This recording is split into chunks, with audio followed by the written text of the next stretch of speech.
Hi friends, I am advocate Jaya शेवा। आज का हमारा टॉपिक है एंटीसिपेटरी ट्रांजिट बेल। इससे पहले कि मैं आपको एक्सप्लेन करूं एंटीसिपेटरी ट्रांजिट बेल, मैं आपसे ज़रूर रिक्वेस्ट करना चाहूँगी कि आप अगर आपको मेरे वीडियोस अच्छे लगते हैं तो प्लीज़ उनके साथ ज़रूर शेयर कीजिए जिनको आपको लगता है कि इस इंफॉर्मेशन की ज़रूरत है। और please subscribe to my channel for many more such videos and also like and comment, that really helps me and encourages me to post more such videos. So let's start. तो anticipatory transit bell को समझने से पहले हमें ये समझना बहुत ज़रूरी है कि बेल क्या होती है। सबसे पहले हम जानते हैं कि भाई हम फॉर एन इंस्टेंस कोई किसी भी इंसान को अरेस्ट या डिटेन क्यों किया जाता है, ताकि वो प्रोसीडिंग से भागे नहीं और जब भी ज़रूरत हो उसको कोर्ट के सामने पेश किया जा सके।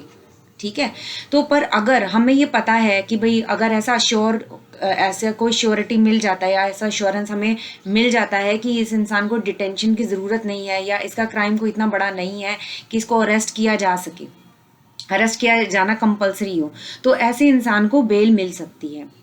तो बेल बेल मिलने के साथ साथ हमें ये अश्योरेंस ज़रूर देनी पड़ती है कि हमें जब भी हमारी ज़रूरत होगी तो हम कोर्ट के सामने खुद को प्रेजेंट करेंगे। जब भी हमें पुलिस थाने में बुलाया जाएगा हम अपनी हाज़िरी देंगे, हम अपनी अटेंडेंस देंगे और हम कोऑपरेट करेंगे जब भी इन्वेस्टिगेशन होगी उसके साथ। और हम एविडेंसेस के साथ टेम्पर नहीं करेंगे, ना ही हम विटनेसेस को धमकाएंगे या उनके साथ छेड़खानी या ज़बरदस्ती करने की कोशिश करेंगे बेल के दौरान, बेल की ड्यूरेशन के दौरान।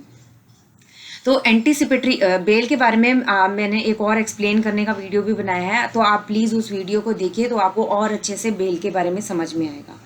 अब इसके अलावा एंटीसिपेटरी बेल के बारे में भी मैंने आपको पहले वीडियोस में समझाया हुआ है, मैं फिर से भी शॉर्ट में आपको समझा देती हूँ।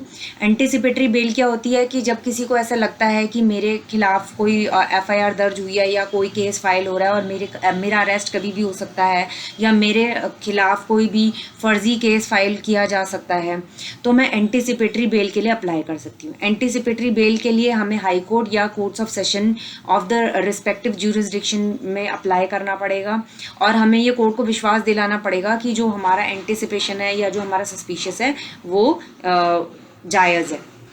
ठीक है, तो अब हम समझते हैं एंटीसिपेटरी ट्रांजिट बेल क्या होती है। एंटीसिपेटरी ट्रांजिट बेल का मतलब ये होता है कि हमारा जो कोर्ट का केस है वो फाइल किसी और स्टेट में हुआ है और हम बेल कहीं और से अप्लाई कर रहे हैं।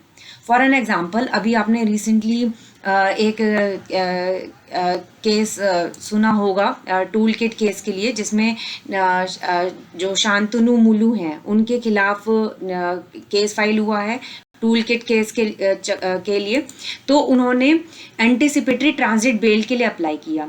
शांतनु मुलू का जो लोकेशन है वो है बीड, महाराष्ट्र में, और उन्होंने बॉम्बे हाई कोर्ट में एंटीसिपेटरी ट्रांजिट बेल के लिए अप्लाई किया। उनका ये कहना था कि भाई उनके खिलाफ दिल्ली में केस फाइल हुआ था और जो दिल्ली की पुलिस है उनको लेने के लिए बीड में पहुंच चुकी है और उन्होंने बॉम्बे हाई कोर्ट से रिक्वेस्ट की तो कि प्लीज़ आप मुझे थोड़ा समय दीजिए ताकि मैं दिल्ली पहुंच के अपने लिए एंटीसिपेटरी बेल के लिए अप्लाई कर सकूं और प्रोसीडिंग्स में जो भी है प्रॉपरली प्रोसीडिंग्स को हैंडल कर सकूं।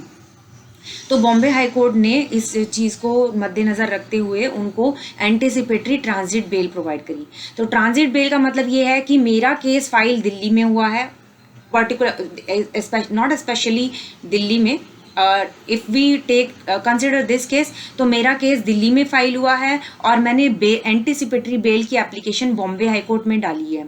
तो अगर हम ट्रांजिट का मतलब समझें तो that means from one place to another. तो जब तक मैं दिल्ली में अपनी प्रोसीडिंग्स में पार्टिसिपेट कर सकूं या अपनी प्रोसीडिंग्स को प्रॉपरली मैं रिस्पॉन्ड कर सकूं या फाइलिंग या जो भी है प्रॉपरली जुडिशियली अपनी थिंग्स में आगे प्रोसीड कर सकूं, मैं एक बेल के लिए एप्लीकेशन एंटीसिपेटरी बेल के लिए अप्लाई कर दूंगा। बट जो एप्लीकेशन की जो स्टेट होगी वो सेम स्टेट नहीं होगी जहां पे मेरा केस फाइल हुआ है। I can file this anticipatory transit bail in any other state in India apart from that particular state wherein the case has been filed. So this is what transit and anticipatory transit bail means. तो I hope आपको ये concept समझ में आया होगा. In case अगर आपके पास कोई और क्वेश्चंस हैं तो आप प्लीज़ कमेंट बॉक्स में ज़रूर पूछिए. इन केस अगर आपको लगता है कि ये जो वीडियो है किसी और को हेल्पफुल होगा तो प्लीज़ उनके साथ ज़रूर शेयर कीजिए. I hope you'd really like my videos. Please comment in case if you like my videos also, and keep in touch and keep watching my videos for many more such interesting topics. Thank you so much.